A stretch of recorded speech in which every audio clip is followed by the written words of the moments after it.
Hello, I'm Dr. Joseph Butler. I've spent decades caring for older adults across the United States, and today I want to talk to you about a problem so common after 60 that many men accept it as normal, even when it is quietly damaging their health. Urinating several times during the night. Many men tell me the same thing. They say, "Doctor, I wake up 3 or 4 times a night to use the bathroom, but that's just part of getting older, right?" They often say it casually, almost apologetically, as if it's not worth mentioning. But here is the truth. Frequent nighttime urination after 60 is not just a bladder issue. It is not just a prostate issue.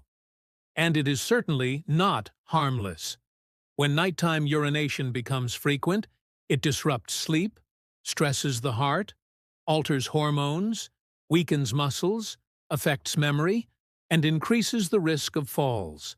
Over time, it can accelerate aging in ways most men never connect back to the bathroom.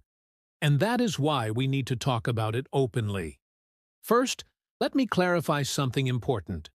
Waking up once at night occasionally to urinate can happen, especially if you drank fluids late in the evening. But waking up multiple times, night after night, is different. That pattern tells me something in the body is out of balance. After 60, the most common cause is an enlarged prostate, also known as benign prostatic hyperplasia. This does not mean cancer. It means the prostate slowly grows and begins to press against the urethra, making it harder for the bladder to empty fully.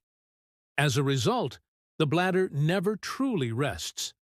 It stays irritated, sensitive, and overactive, especially at night.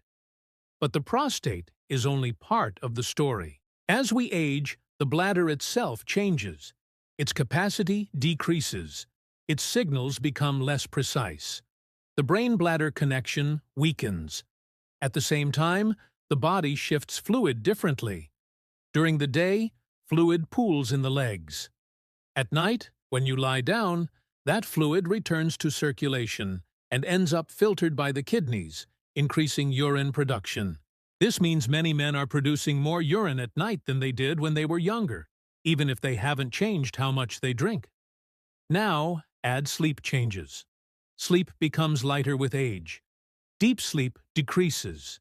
The brain becomes more easily awakened, so even a small amount of bladder pressure can wake you. What once would have been ignored now pulls you out of sleep. And this is where the real damage begins. Every time your sleep is interrupted, your body pays a price. Blood pressure rises.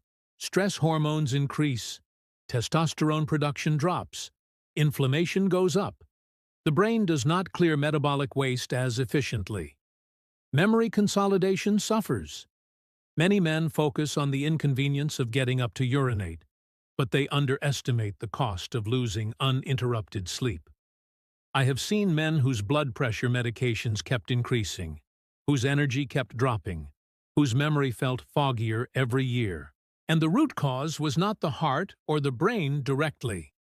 It was chronic sleep disruption from nighttime urination. Another serious concern is balance and falls. Getting out of bed multiple times a night, often in the dark, half awake, is dangerous. The risk of falling increases significantly. Hip fractures, head injuries, and loss of independence often start with a nighttime trip to the bathroom. And here is something many men don't realize. Some of the medications prescribed to help with urinary symptoms can actually increase fall risk by lowering blood pressure or causing dizziness, especially when standing up quickly at night. This is why prostate health must always be evaluated in the context of the whole body. Balance, blood pressure, cognition, and sleep. Not just urinary flow. Another misconception I hear all the time is about PSA. Many men say, "My PSA is normal, so my prostate must be fine." But PSA is not a test of prostate function. It does not tell me how well you are sleeping, how often you wake at night, or how much your quality of life is affected. You can have a normal PSA and still suffer significant urinary symptoms that deserve attention. Nighttime urination also affects mood and mental health. Chronic sleep deprivation increases irritability, anxiety, and low mood. Some men begin to feel older than they are, less confident, less motivated. They may withdraw socially because they are tired. They may lose interest in activities they once enjoyed. This is not weakness. This is biology. Sleep regulates emotional balance. When sleep is repeatedly broken, emotional resilience declines. There is also an important connection between nighttime urination and heart health. Conditions like high blood pressure, diabetes, heart failure, and sleep apnea can all increase nighttime urine production. In some cases, frequent nighttime urination is an early warning sign of cardiovascular strain. That is why I never look at this symptom in isolation. I see it as a window into overall health. One of the most harmful beliefs men hold is that suffering quietly is a sign of strength. Many men adapt. They plan their nights around bathroom trips. They accept poor sleep as the new normal. They stop asking questions. But adaptation is not the same as health. Aging well is not about tolerating decline. It is about preserving function, independence, and dignity. The good news is that nighttime urination is often manageable when addressed properly. Sometimes it involves adjusting fluid timing. Sometimes it means reviewing medications.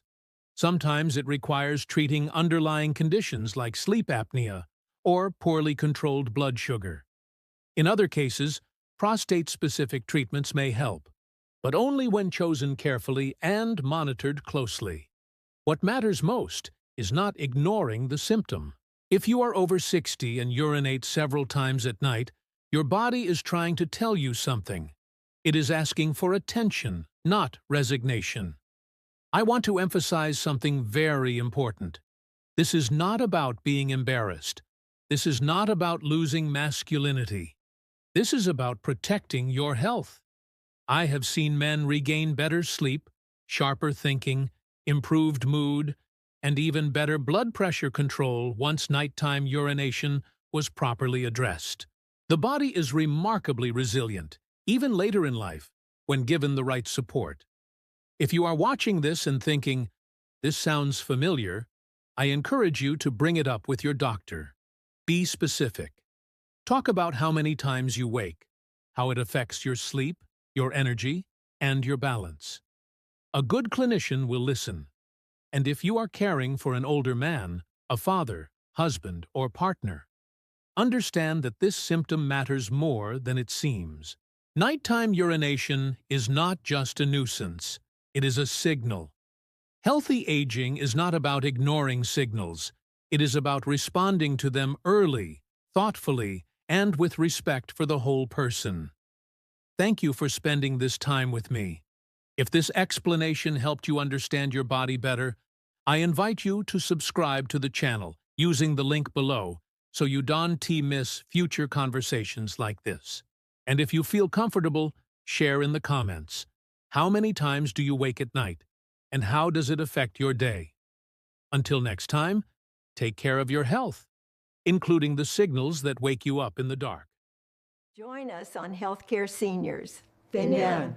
Be part of our community and watch the next video.